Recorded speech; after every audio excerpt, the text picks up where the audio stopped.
다음부터 보겠습니다. Structure of the plot이라는 부분부터 공유합니다.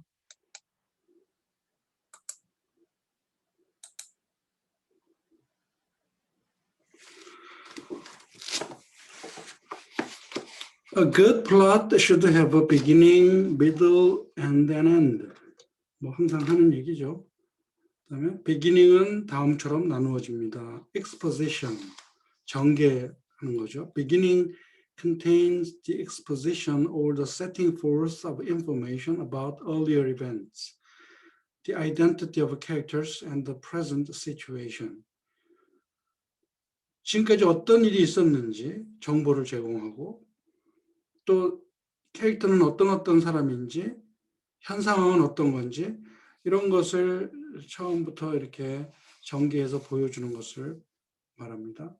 Point of attack 하면 순간인데 메인 스토리, 주된 이야기가 이제 시작되는 순간을 말합니다. 그리고 as a potential conflict is identified, 충돌할 수 있는 가능성을 보여줘야 돼. 갈등의 요소들을 펼쳐 보여주는 그런 순간을 말합니다. 그다음에 이제 그런 모든 갈등과 문제가 해결되는 과정을 보여주는 게 예술이죠. 그다음에 inciting incident라고 하면 자극적인 어떤 건수들이 벌어지는 거야. 그래서 메인 액션, 주된 그 연극이나 영화의 부분을, 액션되는 부분을 움직이게 시작시켜. A good example is found in Oedipus Rex. 그건 그리스의 대표적인 희곡이죠. 오에디푸스 왕이라는 거기서 나타나는데 연극에서는 이제 plague in Thebes, 테베라는 그리스 도시에서 전염병이, 역병이 발생한다는 것. People are suffering and lamenting. 사람들이 고통스러워하고 울부짖고. 지금 코로나 바이러스와 같은 상황인데 그 과거에 그런 전염병이 퍼졌으면 어땠을까요? 정말 의료 시설도 없는, 장비도 없는, 약도 없는 시절에 얼마나 많은 사람들이 고통을 겪었을까요? 그게 연극 시작하면서 그런 사건들이 하나씩 드러나며 나고 거기서부터 이제 갈등이 출발하는 거죠. 그래서 중간은 또 이런 복잡한 일들이 또 꼬이기 시작하고 그래서 막 연극의 방향을 바꿔놓기도 하고 또 새로운 정보를 드러내서 발견하기도 하고 하면서 사건의 흐름을 이렇게 휘젓는 중간 부분이 반드시 있어야 됩니다. 그런 그 복잡한 것은 culminate in crisis, 어떤 갈등에서 그것이 이제 극적으로 드러나는 거야. 클라이막스에서. 그래서 climax is the high point of the story. 이야기의 최고 정점을 말합니다. 그곳에서 culmination of events creates a peak of the conflict. 가장 긴장과 가장 극적인 순간을 만들어내는 어떤 culmination. 최종 순간을 의미합니다. 그 다음에 이제 모든 문제가 해결한 다음에 차분히 대단원의 막을 내리는 거, the end가 해당되고 거기서는 비밀이었던 것 다 unraveled, 드러나게 되고 또 묶였던 것이 풀어지고 꼬였던 것이 결정되고 해결되고 그런 식으로 연극이 종결됩니다. 뭐 이런 얘기를 쭉 하면서 이제 나오다가 마지막 문단에 보면 It is important to note that you may not find all these elements in one play. 지금까지 어떤 요소들을 쭉 얘기했지만 이것이 한 가지 연극에 다 들어있다고 기대하면 또 안 된다. 그렇게 발견할 수도 없다. 이런 얘기를 합니다. 극작가가 필요한 것을 취해서 쓸 수 있고 어떤 것은 또 버릴 수도 있고 연극에 따라 다르다는 의미를 이야기합니다. 그래서 each playwright adopts his or her own style. 자신의 스타일을 찾아서 하는 거고 근데 remember, 기억하시오. 아리스토텔레스는 자신의 그 이론과 이런 연극에 대한 모든 규정 같은 것들을 이미 Greek plays, 그 당시에 존재했던 그리스 대희곡들, 그런 희곡들에 근거해갖고 자신의 이론을 펼친 거다. 그러니까 그는 분명히 그런 연극들을 읽었고 또 공부했고, 그러면서 결론을 낸 것이 이러이러한 것이 있어야 되겠다. 어떤 연극을 보고는 여기는 이게 부족했어. 그래서 이런 것이 반드시 연극에 있어야 되겠다는 것을 스스로 터득하고 이론화시켰다는 겁니다. 아리스토텔레스는 그러니까 모든 연극, 지금도 사용되는 연극의 그 이론적 근거를 마련한 사람이에요. 놀라운 사람이죠.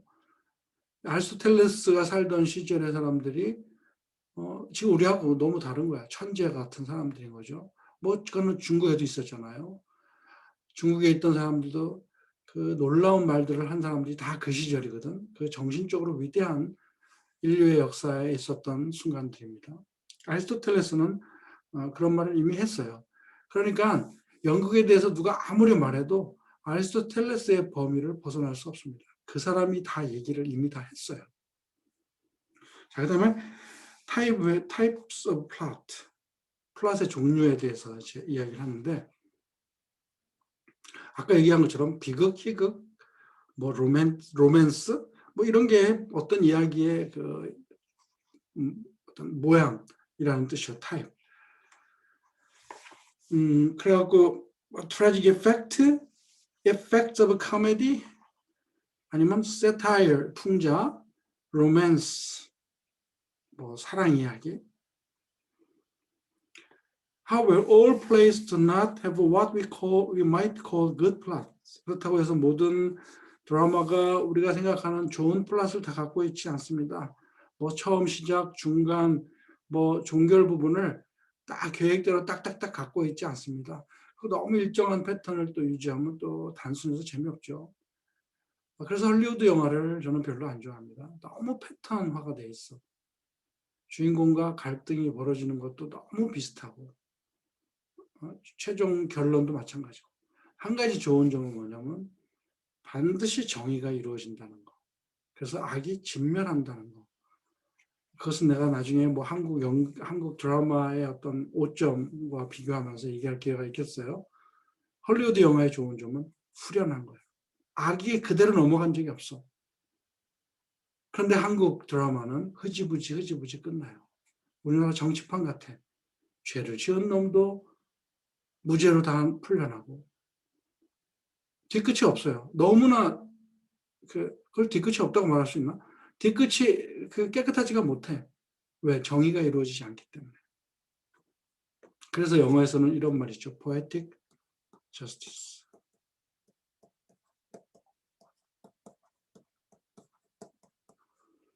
여러분 유튜브 구독을 하면 내가 올린 영상들이 많이 나올 텐데 거기서 두 번째 설교를 한번 보세요. 두 번째 설교를 보면 재판관들에 대한 이야기가 나옵니다. 거기서도 poetic justice라는 말을 내가 하는데 이게 뭐냐면 시적인 정의야. 시적이라고 말했지만 사실 문학 속의 정의를 말합니다. 문학은 악을 진멸할 수가 있어. 현실에서는 그게 불가능하지만 현실은 나쁜 놈들이 더 잘 살잖아요. 착한 사람들은 억울하게 살고. 이건 정의가 아니거든. 그런데 연극이나 문학에서는 그게 가능해. 아까 말한 것처럼 작가가 패턴으로 만들 수 있으니까. 그래서 헐리우드 영화가 마지막에 해결하는 방법이 뭐냐면 poetic justice예요. 시적 정의. 악은 완전히 진멸되고 선은 이기는 해피엔딩을 말합니다. 이렇게 모든 작가들이 이렇게 좋은 플롯을 만들지는 못해. 그다음에 메인 플롯이 있으면서 서브 플롯이 있다는 말이에요. 서브 플롯. 이거는 1차적인 이야기가 흐르고 그 다음에 부차적인 이야기가 흐른다. 이걸 예로 들면 뭐냐면 우리나라 드라마에서 흔히 나오는 거죠. 재벌 그룹의 회장이 뭐 어떤 잘못을 저질러 갖고 뭐 혼의 자식이 있다든지 무슨 뭐 과거에 끔찍한 범죄 사실이 있어. 그래서 그 일 때문에 막 싸움박질이 벌어지고 감추느라고 애를 쓰고 가정이 파탄나고 온갖 그 주인공 역할을 하는 큰 역할의 사람들이 벌이는 이야기가 있는데 그 밑에 어떤 플롯이 흘러가냐면 이건 좀 사회적으로 신분이 낮은 사람들을 일부러 등장시켜요. 그래서 뭐 운전기사라든지 뭐 그 사람들이 신분이 낮다는 뜻은 아니지만 아무튼 그 회장 밑에서 일하는 사람들이니까 그 사람 밑에서 일하는 그 뭐야 허드렛일하는 사람들끼리 막 커믹하게 서로 싸우고 웃기고 하는 서브 플롯이 동시에 진행되는 경우가 있어요. 이게 다 사실은 연극 이론적으로 다 형성되어 있는 그 패턴이죠. 그래서 메인 플롯은 중요한 사건이고 중요한 인물들이 행하는 거고 서브 플롯은 이제 그렇지 않은 사람들이 만들어내는 긴장을 풀어주는 우스꽝스러운 모습을 보인다든지 뭐 오해가 막 있어갖고 사람들을 웃기기도 하고 뭐 그런 식의 서브 플롯을 만들어내는 겁니다. 그런데도 이제 정말 훌륭한 작가예요. skillful playwright, 기술 좋은 정말 멋진 그 극작가들은 서브 플롯을 그냥 흘려버리는 플롯이 아니고 그것을 가지고 뭐예요? 진짜 메인 플롯을 도와주고 메인 플롯을 더 잘 이해하게 만들어주는 사건으로 엮어버려요. 대단한 기술이죠. 그 최고의 대가가 바로 셰익스피어예요.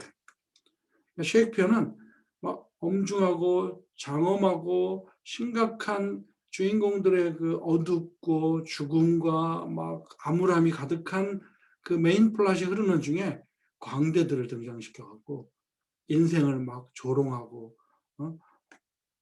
몸개그를 벌이고 관객들을 웃기고 하는 짤막한 쇼 같은 그 광대들의 쇼를 보여줍니다. 그런데 그것이 어떻게 엮여서 메인 플롯과 이어지고 버릴 게 하나도 없게 만들어놔. 셰익스피어의 놀라운 기술입니다. 그래서 뭐 아리스토텔레스가 뭐 두 가지로 나누었다는 얘기는 여러분 읽어보시기 바랍니다. 뭐 유니파이드 플롯 아까 우리가 얘기한 거예요. 유니파이드 플롯 하면 잘 짜여진 플롯, 에피소딕 플롯 하면 그냥 이야기를 나열만 거야. 그래서 그 다음에 에피소딕한 플롯을 보면 causal relationship이 없어. 원인 결과가 없어. 1, 2, 3 그냥 단순한 나열일 뿐이야. 그래서 하나를 빼도 상관없어. 근데 유니파이드 플롯에서는 이게 벽돌을 쌓는 것과 같아갖고 하나를 빼면 다 무너지게 돼 있다는 거죠. 그래서 the removal of any incident, 어떤 사건 하나를 제거해버리면 organic structure, 어떤 유기적인 연극의 조직을 망가뜨려버리고 말아. 그런데 에피소딕 플롯에서는 뭐 한두 건 빼도 흐름에 아무런 지장이 없다. 이런 이야기를 합니다. 다음에 이제 액션에 대한 건데, 액션은 뭐 모르는 사람이 없겠어요? 여기 나오는 내용들을 한번 보면, 액션이라는 것은 어떤 행위를 행동으로 하는 과정, 또 행동으로 보여주는 것 자체를 다 액션이라고 말한다. 예를 들어서 누가 당신의 뺨을 때렸다. 그러면 가만히 있을 사람이 없죠. 왜 때렸냐 하고 묻기라도 해야죠. 그 맞았을 때 그 다음에 반응, 이런 것을 액션이라고 하는 거죠. 그래서 액션들이 하나씩 이어지면서 플롯을 구성하고 그 플롯은 흐름을 갖게 되고 클라이막스를 향하여 가는 거야. 그래서 모든 것을 움직이는 것이 곧 액션이라는 뜻이죠. 그런데 행동으로 하는 것뿐만이 아니라 생각하고 말하는 것, 이런 것도 액션에 해당된다는 거예요. 그래서 뭐 독백을 해서 내가 무슨 생각을 하고 있다는 것을 관객들에게 전달하는 것도 포함. 또 행동을 하지 않는 액션도 액션이다. 그러면서 여기서 예를 들죠. 그 셰익스피어의 햄릿에서 햄릿이 이거 뭐야 to be or not to be that is a question이라고 하는 것조차도 그러니까 행동하지 않는 그 hesitation이잖아요. 망설임, 햄릿의 망설임 그것조차도 연극은 액션이라고 말을 합니다. 그것 때문에 연극이 재밌어지니까.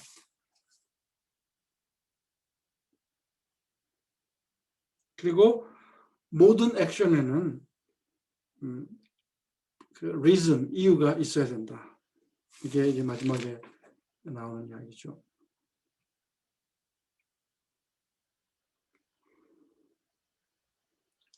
그다음에 드라마틱 액션의 그 종류에는 physical action, 육체적으로 움직이는 액션을 당연히 말하겠죠. 그다음에 reported action 하면 무대 밖에서 벌어진 일을 무대에 뛰어들어갖고 지금 맥베드 부인이 자살했어. 맥베드 부인이 자살한 건 무대 위에서 안 보여줍니다. 그냥 캐릭터가 나와서 그거를 보고 할 뿐이야. 그것도 액션이다. 그다음에 mental action. 이것은 캐릭터의 마음에 있는 건데 표정으로 드러낸다든지 아니면 독백으로 드러낸다든지 뭐 이런 액션이 있을 수 있다. 그 다음에 이제 중요한 건 캐릭터와 캐릭터리제이션이에요.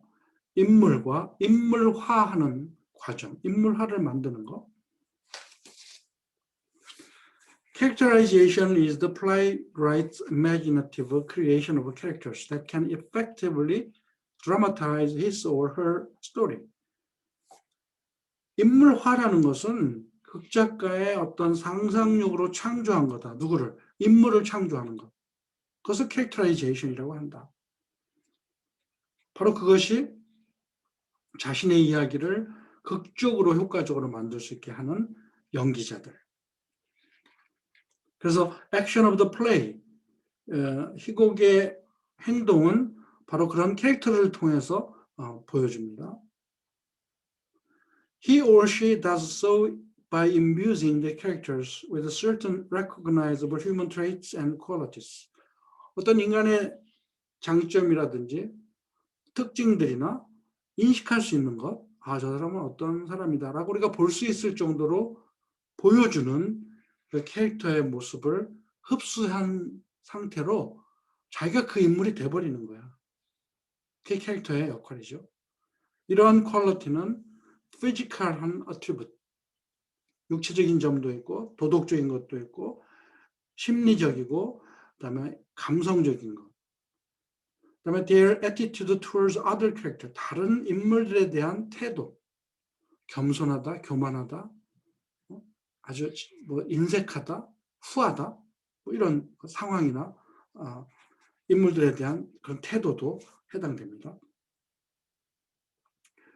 그래서 플레이라이트는 그런 인물들을 이용해서 주제를 설명해내고 또 플롯을 추진시킵니다.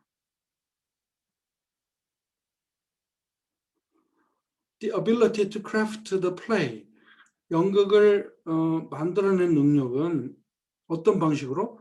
각각의 캐릭터가 플롯하고 잘 섞이는 방식으로 인물을 만들어내는 기술. 이것을 called characterization이라고 합니다. 인물화하는 거라고 합니다. These characters are represented and they develop in the course of the action. 이런 인물들이 무대 위에 올려지는 거고 그들은 또 진행되는 과정에서 자신들의 어떤 변화되는 모습들을 보여줍니다. Important elements in characterization are consistency and motivation. 그래서 이 캐릭터를 만드는 데 중요한 요소는 한결같아야 되고 또 동기가 있어야 된다. 무슨 말이에요? 연기자가 뭐 이쪽 상황에서는 이런 반응, 저쪽 상황에서는 저런 반응 이렇게 왔다 갔다 하면 그건 잘못 만들어진 캐릭터라는 거죠. 그리고 이쪽에서 저쪽으로 상황이 바뀔 때는 반드시 모티베이션이 있어야 돼. 동기가 있어야 돼. 그러면 그건 맞는 거죠. 그런데 동기도 없이 이쪽에서는 이런 모습, 저쪽에서는 저런 모습, 그러면 그거는 컨시스턴스가 없는 거야. 그래서 인물을 한결같은 사람으로 쫙 보여주는 것도 굉장히 어려운 작업이에요.